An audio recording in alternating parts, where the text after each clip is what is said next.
करताना मी तुम्हाला महात्मा गांधी जयंतीनिमित्त 2 शब्द सांगणार आहे, ते तुम्ही शांतपणे ऐका ही माझी नम्र विनंती।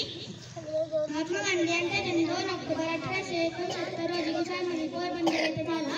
त्यांचे पूर्ण नाव होते मोहनदास करमचंद गांधी आणि वडिलांचे नाव होते करमचंद गांधी आणि आईचे नाव होते पुतळाबाई।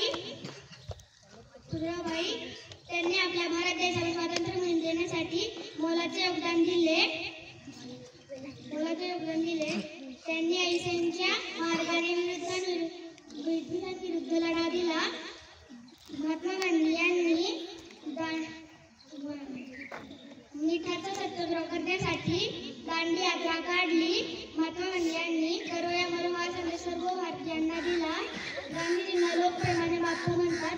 जय हिंद, जय भारत।